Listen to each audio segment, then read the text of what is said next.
this is a special day for us.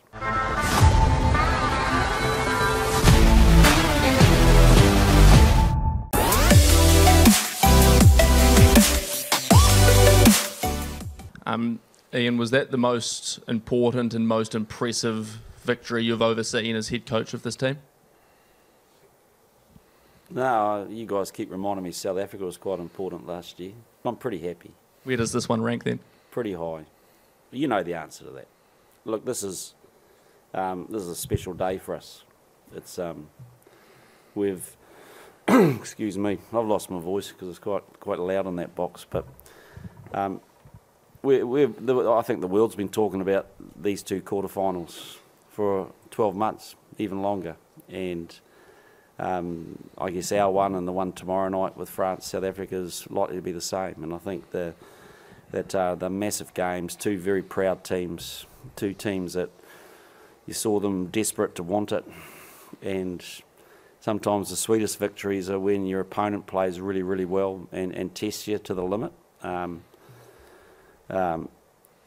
We didn't want to play Ireland with 2 yellow cards, and Ireland have got a big record of winning big games when the opposition get cards, and they often do get cards when they play Ireland for some remote reason. I'm not sure why, but it's the end of the day, we played a lot of that game with 14 men, and I couldn't be more proud of the effort of Sam and the players, and I thought we looked in control of it, and it felt good. With how much chatter there'd been about the sort of your back row selection and your team selection, how happy were you with how they went tonight and how they sort of justified your faith, and especially the man sitting next to you and Ardy and Shannon?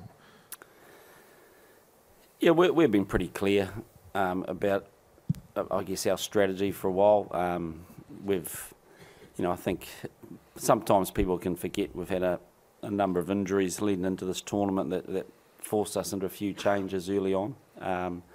But there's no doubt in my mind about the combination we had. I thought, I think Sam's made for these sort of test matches personally. They're tough test matches. He does a great job. I thought Ardy was outstanding again and put his body on the line just about every second breakdown.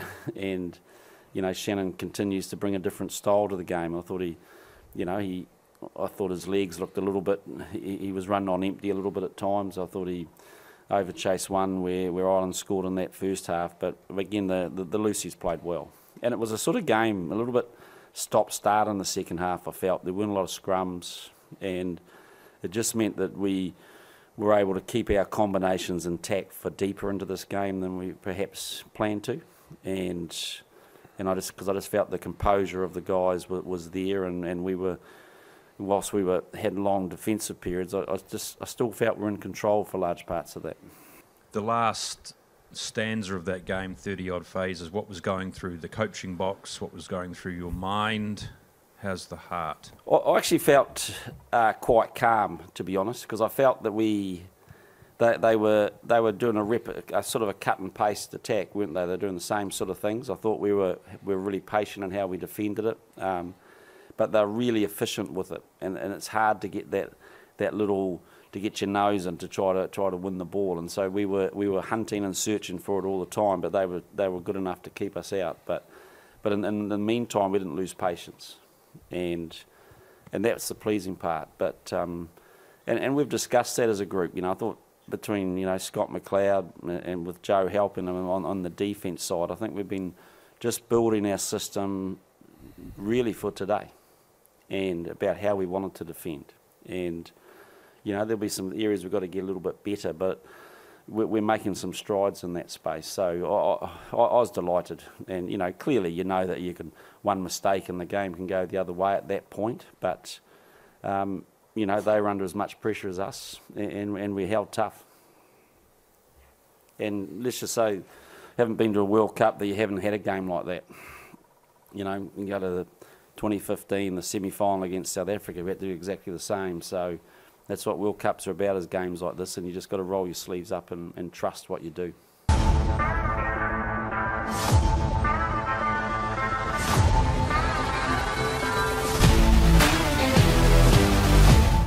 Ian, congratulations. Can you still be under the radar in the semi-finals? I suspect not. I'm not sure how far under the radar we were. I think, certainly all the talk was about Ireland in many sense, but it's not a tag that we like to have. We don't adopt it ourselves. And but that was a few weeks ago. I'm allowed to change my mind occasionally. So, but the limelight was on Ireland. I mean, let's face it, they had an amazing, 17 wins in a row. They've built a team for this sort of iconic moment, hadn't they? Really, and so they had massive expectations about to perform, and we've been there as a team, and we know what that's like, and we know that some things fuel you in that sort of situation. So our role was really just to be quiet and to steel ourselves for the challenge that we needed. So, but no, I don't think we'll be under the radar next week. And we know Argentina well; they know us well. Play each other regularly, so I mean, heck of a game, heck of a good Southern Hemisphere game. You kind of touched on it now already, but just what do you expect from Argentina? Obviously, you've kind of been shocked by them in the past. Yeah, I saw a lot of that game. They're tough, Argentina, and when they're in the house and play that physical game, they're tough. But that's about 2 sentences that I'll say about them, and the rest we'll save for the next few days, because I'm still a little bit in the victory over Ireland, to be fair. A lot's been said about the defensive resolve, and obviously a lot of big moments going in a match like that. But just how decisive, I think you're one man down at the time. The Ireland maul, Geordie Barrett holds an Irish attacker up. How decisive do you think that was in the context of the contest? Oh, look, I think they peeled away. They took a punt. You see that nowadays when you go for the goal, you've got to be really clear. And I think Geordie had a role to do, and he did that role really well. So it wasn't by chance, but I thought it capped off a really strong game for him. I think so. It was a big moment. I thought the other big moment for me was when we were under a bit of pressure. We had a defensive line out and scored 80 metres up the park. And I thought that was a big moment in that second half, because there's something about scoring long-range tries that it can deflate a team, and that got us out to 8 points. And to me, that sort of set the platform of it. So the nice thing for me is there's a nice little mix of some really good attacking stuff and some really courageous defensive stuff in that game. So plenty to work with, and we'll need that. Well done tonight. Johnny Sexton, he played his final game for Ireland. What is he like to come up against, and what have you made of him as a player overall? Oh, look, he's been massively successful for them. It's hard to say too much about other players, because if we hadn't won, then we had a number of iconic players that we'd be sort of saying goodbye to. So, World Cups are really about the result and getting what you want. When it comes to, I know they'll have a few other players probably that are finishing. I know they would have targeted this tournament big for those guys. And look, we know how much it hurts when they don't get what they want. So it'll be, but they'll reflect on their careers. Johnny will be one and reflect on a great career that he's done with Ireland and done them very, very proud. Ian, could you just explain to us if it was part of your tactical bet that, given the amount of minutes your starting team had and the amount of minutes the Irish starting team and the bench had, was it part of your tactical bet that Ireland would fatigue as the game went on? We thought so. I think there's been a bit of evidence of that in the past. And, so that's why we wanted to keep the game moving,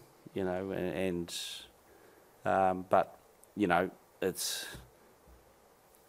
I'm not sure they did as much as I would have liked, because look at the way they finished. They finished strong and on top, so I don't think it was a major issue in the game. I think the flow of the game was different. There wasn't a lot of scrums. We would have liked more scrums against them, and I think you saw our scrum dominance in that game, and some more scrums might have taxed their forwards a little bit more, but there wasn't, and that happens.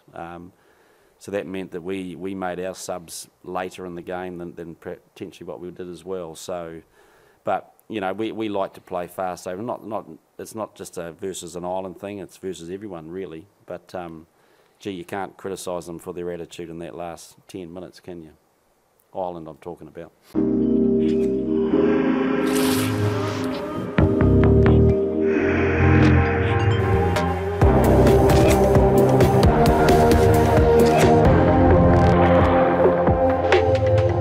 Black Knight, make your mark.